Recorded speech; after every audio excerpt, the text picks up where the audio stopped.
పేదలకు సొంతింటి కలను నిజం చేస్తూ ఇందిరమ్మ టవర్స్ ను నిర్మించి తలపెట్టింది తెలంగాణ సర్కార్. హైదరాబాద్ క్యూర్ పరిధిలో ఇప్పటికే 16 నియోజకవర్గాల్లోని పేదలు దరఖాస్తులు కూడా చేసుకున్నారు. ఇప్పుడు మరో 4 నియోజకవర్గాల్లోని పేదలు ఇందిరమ్మ ఇల్లు టవర్స్ కోసం దరఖాస్తు చేసుకోవడానికి అవకాశం ఇచ్చింది. ఎల్బీ నగర్, గోషామహల్, ముషీరాబాద్, చాంద్రాయణగుట్ట నియోజకవర్గాలకు ఇవాల్టి నుంచి దరఖాస్తులు స్వీకరిస్తున్నారు. మీ సేవ ద్వారా సెప్టెంబర్ 3వ తేదీ వరకు దరఖాస్తులు స్వీకరిస్తారు. అల్పాదాయ వర్గాల కోసం నిర్మిస్తున్న ఇందిరమ్మ ఇల్లు టవర్స్ పథకంలో నిన్నటి వరకు 60,000 మందికి పైగా దరఖాస్తు చేసుకున్నారు. ఔటర్ రింగ్ రోడ్ లోపల వైపు ఉన్న ప్రతి అసెంబ్లీ నియోజకవర్గంలోనూ ఇందిరమ్మ ఇళ్ల టవర్స్ నిర్మించాలన్న లక్ష్యంలో భాగంగా ఇప్పటికే 16 నియోజకవర్గాల్లో డిమాండ్ సర్వే ద్వారా దరఖాస్తులను స్వీకరించారు. ఈ దరఖాస్తులను పరిశీలించిన అనంతరం త్వరలోనే లాటరీ ప్రక్రియను నిర్వహించనున్నారు. ఈ ఇళ్ల నిర్మాణాల కోసం ఇప్పటికే టెండర్లను పిలిచామని, సెప్టెంబర్ మొదటి వారంలో పనులను ప్రారంభించేలా చర్యలు తీసుకుంటున్నట్లు అధికారులు తెలిపారు.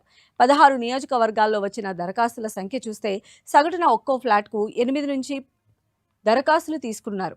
గతంలో ప్రకటించిన వాటికి అదనంగా తాజాగా ఎల్బీ నగర్, గోషామహల్, ముషీరాబాద్, చాంద్రాయణగుట్ట నియోజకవర్గాల్లో ఎంపిక చేసిన భూముల్లో కూడా ఇందిరమ్మ ఇళ్లు టవర్స్ నిర్మించనుంది సర్కార్.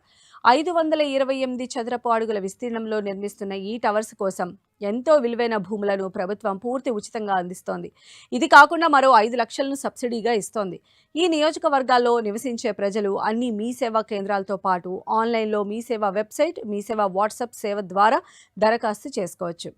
ముఖ్యంగా అల్పాదాయ వర్గాల ప్రజలు తమ సొంత ఇంటి కలను నిజం చేసుకోవడానికి చాలా కాలంగా ఉంటున్న ప్రదేశాల నుంచి వలస వెళ్లకూడదని, వారు ఉంటున్న ప్రదేశంలోనే ఇంటిని సమకూర్చాలన్న విధానపరమైన నిర్ణయంతో ఏ నియోజకవర్గంలోని వారికి ఆ నియోజకవర్గ పరిధిలోనే టవర్స్ను నిర్మిస్తున్నారు. ఎల్బీ నగర్ నియోజకవర్గ పరిధిలోని అమంగల్, ముషీరాబాద్ నియోజకవర్గంలోని జమిస్తాన్పూర్తో పాటు చాంద్రాయణగుట్టలోని బండ్లగూడలో ఇందిరమ్మ టవర్స్ నిర్మించనుంది ప్రభుత్వం. ఈ టవర్స్ను స్టిల్త్ ప్లస్ 10 అంతస్తుల్లో నిర్మిస్తున్నామన్నారు. పైలట్ ప్రాజెక్టు కింద ఈ నియోజకవర్గాల్లో 480 ప్లాట్లను నిర్మించనుంది. ఈ 4 నియోజకవర్గాల్లో మొత్తం 1920 ఫ్లాట్స్ నిర్మించనుంది. ఇక ఇళ్ల కేటాయింపు ప్రక్రియ పూర్తి పారదర్శకంగా లాటరీ ద్వారా జరగనుంది. దరఖాస్తుతో పాటు 10,000 చెల్లించాల్సి ఉంటుంది. లాటరీలో ఇల్లు రాని వారికి మొత్తాన్ని తిరిగి చెల్లించనుంది ప్రభుత్వం. లాటరీలో ఇల్లు లభించిన లబ్ధిదారులు 6 లక్షల రూపాయలను 4 విడతల్లో చెల్లించాల్సి ఉంటుంది. సొంత ఇంటి కలను నిజం చేయడానికి అమలు చేస్తున్న ఈ పథకాన్ని సద్వినియోగం చేసుకోవాలని అధికారులు కోరారు.